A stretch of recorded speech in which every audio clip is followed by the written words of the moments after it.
जिंदगी में सबसे जरूरी चीज है कि समय बड़े कम है। लाइफ जितना स्ट्रेस फ्री तरीके से हम जी सकें, जीवन का सबसे बड़ा अचीवमेंट यही है। हम संघर्ष करते करते, एक दूसरे पे कमेंट करते करते पूरी जिंदगी बिता देते हैं, और लास्ट में जब वो आदमी हमारे पास नहीं होता है तो हम ये सोचता है कि काश कुछ लम्हे हमने अच्छे भी गुजारे होते, हमने एक दूसरे से अच्छी चीजें भी कही होती। No sir, it's life to live stress free. थोड़ा सा टाइम स्ट्रेस फ्री होने का है। लाइफ बहुत खूबसूरत है, इसको रिलैक्सेशन के तरीके से जीना होगा, तभी हम खुद को खुश रख पाएंगे और सामने वालों को खुश रख पाएंगे। और पहले ये खुश रखना ही बहुत बड़ा है सर, क्योंकि जो अगली लाइन मैंने लिखा है कि how to score 90 to 95%, it's not a हवा। ये कोई हवा सिस्टम नहीं है, बस जरूरत है समझने का कि आखिर किन चीजों को हमें बेहतर बनाना है सर, किन चीजों को हमें इंप्रोवाइज करना है जिसके दम पे हम 90 to 95% स्कोर कर पाए। और ये स्कोर सर केवल बच्चे का नहीं होता है, ये स्कोर उन पेरेंट्स का भी होता है, उनके गाइडेंस का भी होता है, उनके सपोर्ट का होता है, तब जाके वो परसेंटेज बन पाते हैं। तो आज इन्हीं कड़ियों को मैं जोड़ूंगा और कोशिश करूंगा कि कुछ बेहतर आपको सिखा पाऊं, बता पाऊं, जिससे वो चीज आप बच्चों को दें जो इस समय वाकई में इनको सबसे ज्यादा जरूरत है। बहुत सारे बच्चे यहां पर हैं जो कि 10th स्टैंडर्ड के होंगे, उनके बोर्ड एग्जाम्स हैं। 11th स्टैंडर्ड के बच्चे होंगे, उनके भी एग्जाम्स हैं। 12th स्टैंडर्ड के बच्चे हैं, उनका भी एग्जाम है। और 12th पास स्टूडेंट के भी एग्जाम्स हैं, कंपटीशन रूपी एग्जाम भी हैं, और उनके ग्रेजुएशन के भी एग्जाम है।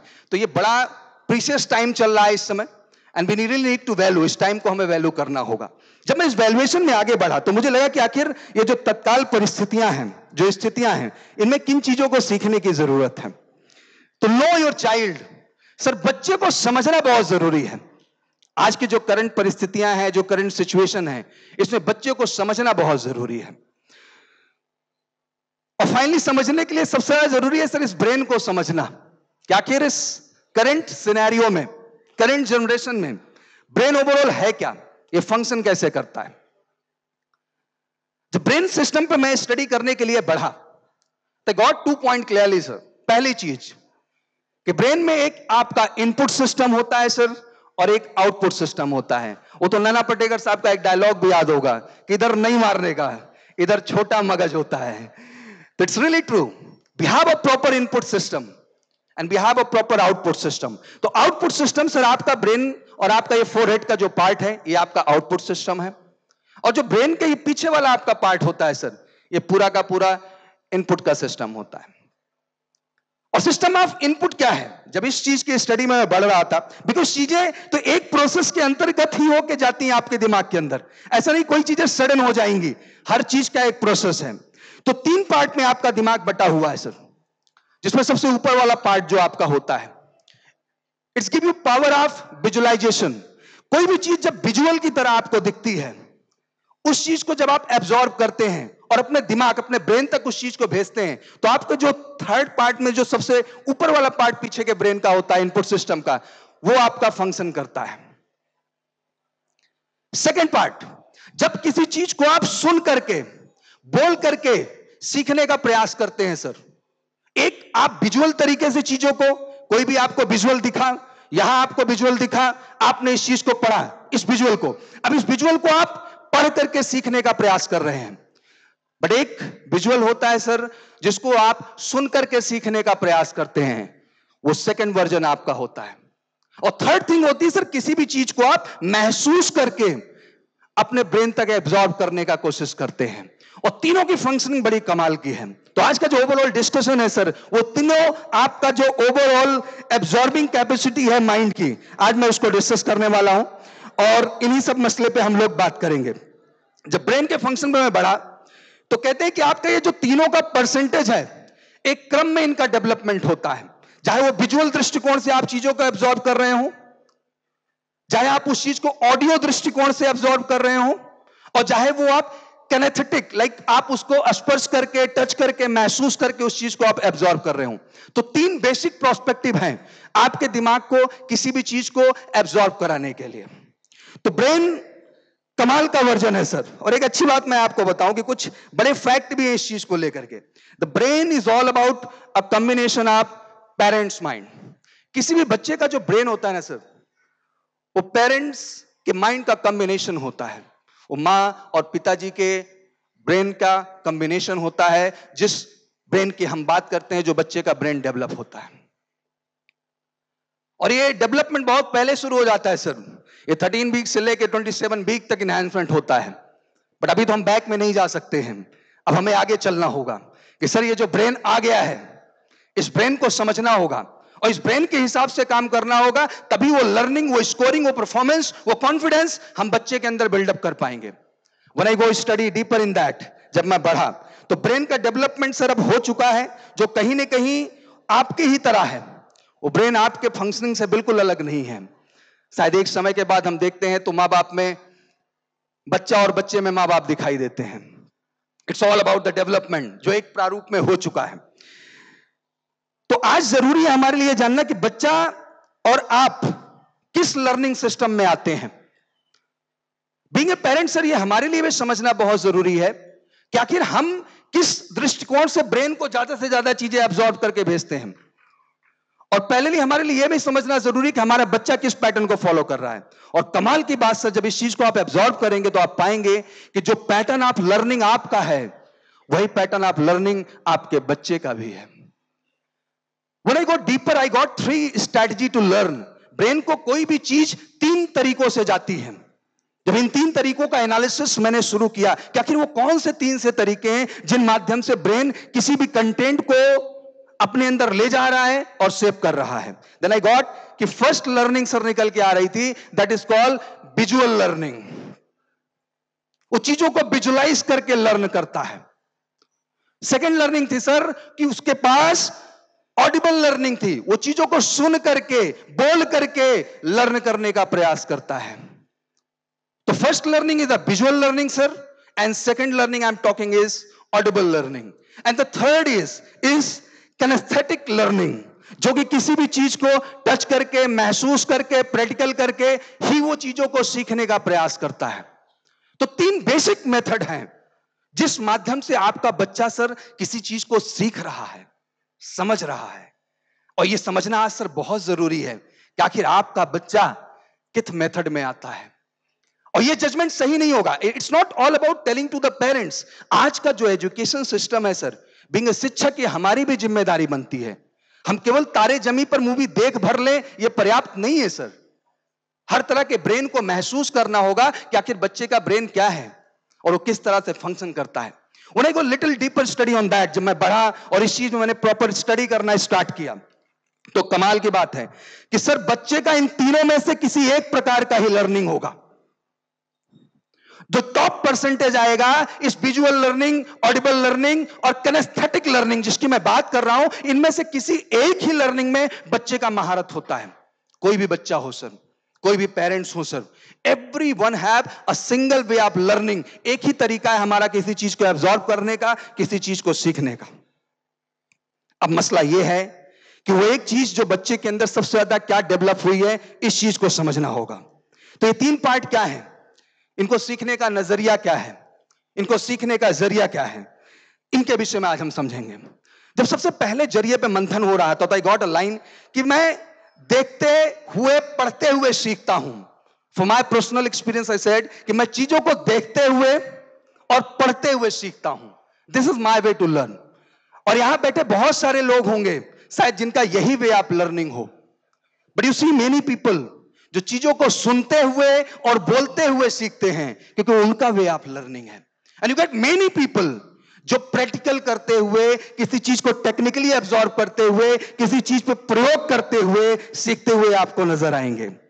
हमारे देश का जो एजुकेशन सिस्टम है ना सर, वो विजुअल लर्निंग बेस्ड सिस्टम है। ऑडिबल सिस्टम काफी कम है, और सर किनेस्थेटिक सिस्टम तो है नहीं। वैसे किनेस्थेटिक थोड़ा टफ वर्ड हो जा रहा है, मैं इसको काइनेटिक सिस्टम बोलता हूं। तो काइनेटिक सिस्टम तो हमारे देश में है ही नहीं सर। इसके एग्जांपल है आपके सामने। यू सी मेनी साइंटिस्ट, बहुत सारे आप साइंटिस्ट को देखें, बहुत सारे एक्सपर्टाइज को देखें जो एक अच्छे स्कॉलर नहीं रहे, स्कूल में नहीं पढ़ पाए, उनको स्कूल से बाहर निकाल दिया गया ये कहते हुए कि ये पागल है, ये हर चीज में प्रयोग करता रहता है। It's not mean of that sir कि उनका ब्रेन किसी काम का नहीं था। उनका ब्रेन काम का था, और ब्रेन काम का ही नहीं था सर, वो ब्रेन बड़ा होकर के इसी वर्ड में थॉमस अल्वा एडिसन बना, आइंस्टीन बना। तो it's not all about that कि किसी का लर्निंग सिस्टम कैसा हो सकता है। The brain act different way, ये अलग अलग तरीकों से एक्ट करता है और वो बड़े महान बने और बहुत कुछ ऊंचाई तय की। And they all come in the kinaesthetic system, जो आपका कैनेटिक सिस्टम है, वो हर चीज को बस प्रयोगात्मक तरीके से सीखना चाहते थे। वो उनका तरीका था, जो हमारा एजुकेशन सिस्टम कहीं ना कहीं अलाउड नहीं करता, तो हम उस चीज को पागल घोषित कर देते हैं। बीइंग अ शिक्षक भी कभी कभी बच्चों के बहुत सारे सर ऐसे प्रश्न होते हैं, बहुत सारी चीजें ऐसी होती हैं जिनका जवाब हमको आइडियलिज्म में नहीं दिखता है, तो बच्चे को हम पागल घोषित कर देते हैं। सर सच ये नहीं है, बच्चा पागल नहीं है, बच्चा बच्चा है सर। और हर बच्चा एक यूनिक आइडेंटिफिकेशन, एक यूनिक पावर ऑफ विजुअलाइजेशन के साथ पैदा हुआ है। चीजों को देखने का, समझने का नजरिया हर बच्चे का सर अलग अलग हो सकता है। ऊपर वाला गलती नहीं कर सकता सर किसी बच्चे को बनाने में। And he make always perfect each and every child in this world. वो हर बच्चे को कमाल बना के भेजा इस धरती पे। और being a parents, being a teacher, हमें इस बात को सर महसूस करना होगा। हम बड़े हैं सर, ये हमारी जिम्मेदारी बनती है कि हम केवल एक आइडियल सिस्टम बना करके किसी पे तोहमत ना लगाएं, बल्कि समझने का प्रयास करें कि आखिर हमारा बच्चा क्या है और इसको किस तरीके से हम सिखा सकते हैं। इस कड़ी में मैं आगे बढ़ रहा था and finally I start to analysing clearly. तो इस टाइप का जो लर्निंग है, तो ये समझना बहुत जरूरी है कि आपके बच्चे का किस टाइप का लर्निंग है। चलो एक छोटा सा एग्जाम्पल शुरू करते हैं सर, तो विजुलाइज कि आखिर ये किस तरह की लर्निंग सिस्टम है। द फर्स्ट एग्जाम्पल भी है कि सबसे पहले में आता है आपका विजुअल लर्निंग सिस्टम। ऐसे जो लोग होते हैं ना सर, उनको सब देखने में मजा आता है। वो जैसे ही इस एकेडमी, इस कैंपस में, इस ऑडिटोरियम में प्रवेश कर रहा हुआ, तो गेट से ही उन्होंने देखना शुरू कर दिया कि कैसा बोर्ड लगा हुआ है, बोर्ड पे क्या लिखा हुआ है। वो आगे बढ़ते रहे, स्टैंडी देखते रहे, बोर्ड देखते रहे, वो केवल देख रहे थे। Even sir they not bother कि वो किस लाइन में चल रहे हैं, किस रो में चल रहे हैं, उनको इससे मतलब ही नहीं है। उन्हें केवल देखते हुए, पढ़ते हुए, सीखते हुए आगे बढ़ना है। And you get many people like that. वो किसी रो में नहीं खड़े होंगे। If they reach on the counter, तो काउंटर पे भी आगे पढ़ लेते हैं कि यहाँ क्या लिखा हुआ है, यहाँ पे क्या मिलेगा। वो आते हैं स्टेडियम, ऑडिटोरियम के अंदर, उन्हें चेयर तक से मतलब नहीं होता है। वो सबसे पहले ये देखते हैं कि स्टेज खूबसूरत है कि नहीं, ये जिस व्यक्ति की फोटो लगी हुई है ये कुछ कमाल करने वाला है कि नहीं। They have all power of visualisation, और वो यही माध्यम बनाते हैं लर्निंग का। But in the next step, audible learner की बात करता हूं सर, वो तो कमाल के ही होते हैं। वो सर इधर एंट्री करते हैं एक चीज के दम पे, और उस चीज का नाम है म्यूजिक। जैसे म्यूजिक बजेगा वो ऑडिटोरियम के अंदर, जैसे म्यूजिक बंद ऑडिटोरियम के बाहर, बिकॉज उनका लर्निंग सिस्टम ऑडिबल है। उनको लगता है कि हाँ ये गाना चल रहा है, इस फिल्म का ये गाना है। उनका दिमाग एक्ट ही तभी करता है जब उनके कान में कुछ जाता है। वो कभी शांति से नहीं बैठ सकते। अगर 10 मिनट के लिए यहां गाना बंद हो जाए तो ये एक दूसरे के कान में कानाफूसी शुरू करेंगे। सब कुछ चलता रहना चाहिए, वो सब ठीक, बट मेरा कान बराबर चलते रहना चाहिए। ये ऑडिबल लर्नर होते हैं और इनके यही सीखने का तरीका होता है। और आज सर हम सब यहां पर बैठे हुए, it's very important to feel. आज मैं इस चीज को आपको एहसास कराने वाला हूं। आप देखेंगे तो आपको दिखाई देगा कि आप विजुअल लर्नर में आते हैं। आप देखेंगे तो आपको महसूस होगा कि मैं ऑडिबल लर्नर में आता हूं। और ये एक पेनेसिया की तरह है सर, रामबाण है। इस बात को अगर समझने में आप कामयाब हो गए तो सर आपका लर्निंग, आपका एब्जॉर्बिंग, आपका परफॉर्मेंस 10 टाइम ग्रो कर जाएगा, जो अर्लियर नहीं कर रहा होगा। थर्ड सिस्टम पे जब मैं बढ़ा, कैनेस्थेटिक सिस्टम, ये लोग अलग ही दुनिया में होते हैं, मस्त। ये आते भी हैं क्रम से, ना इनको कुछ दिखाई देता है, ना इनको कुछ सुनाई देता है। इनको हर चीज महसूस करना है, हर चीज जज करना है। ये आते ही प्रेशर लगा हो ना लगा हो, बाथरूम जरूर चेक करके आएंगे कि साला मामला सब ठीक है कि नहीं है, व्यवस्था किस तरह की है यहाँ की। दे जज एवरीथिंग। वो पानी के पास भी जाएंगे, प्यास लगी हो ना लगी हो, आई नीड टू जज। वो सबसे पहले इस ऑडिटोरियम में आएंगे और सबसे पहले चेयर ढूंढेंगे, मेरे को बैठना कहाँ है, that is the perfect place to sit. और यही नहीं, वो बैठने के साथ चेयर भी लेंगे, सामान भी लेंगे और फिर खड़े हो जाएंगे एक नई जगह की तलाश में। इनका सीखने का तरीका यह है। अब कोई कहे कि सर तरीके तो अलग अलग दिख रहे हैं। बिल्कुल तरीके अलग अलग हैं।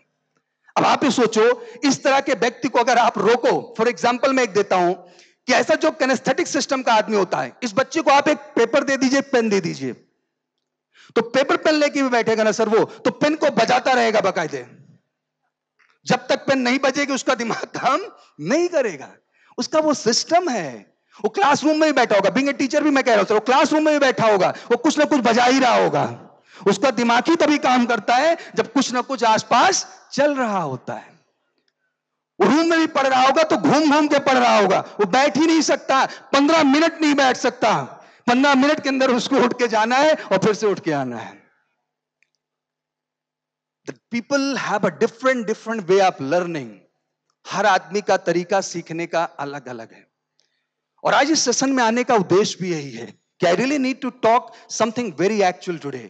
मैं कुछ वास्तविक बातें आज करना चाहता हूं, और मैं चाहता हूं कि ये चीज बिल्कुल आप लेके जाएं और महसूस करें कि आखिर किस कैटेगरी में आप आते हैं। आपसे अच्छा कोई नहीं समझता कि आप किस कैटेगरी में एंजॉय करते हैं। एंड लर्निंग दिखावा नहीं है, लर्निंग बहुत बड़ी रियलिटी है। ये ब्रेन का फंक्शनिंग बहुत क्लियर कट तरीके से चलता है। फॉर एग्जाम्पल, अभी मैं यहां डिस्कशन करूं बच्चों से एक लाइन में कि बेटा एक मूवी कुछ साल पहले आई, आई वाज शेयरिंग अर्लियर, जिसमें क्रिकेट मैच खेला गया, and everybody is clear here sir. आप लगान की बात कर रहे हो, अंग्रेजों और इंडियन के बीच क्या खेला गया? Cricket match. शायद कुछ लोगों के लिए तो मूवी तब बन गई होगी जब पैदा भी नहीं हुए होंगे, but the concept is clear कि सर आमिर खान है उधर।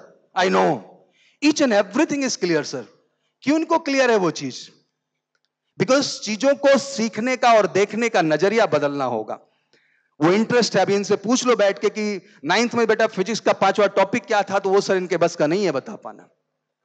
इट्स वेरी इंपॉर्टेंट कि बच्चों का लर्निंग किस सेंस में जा रहा है।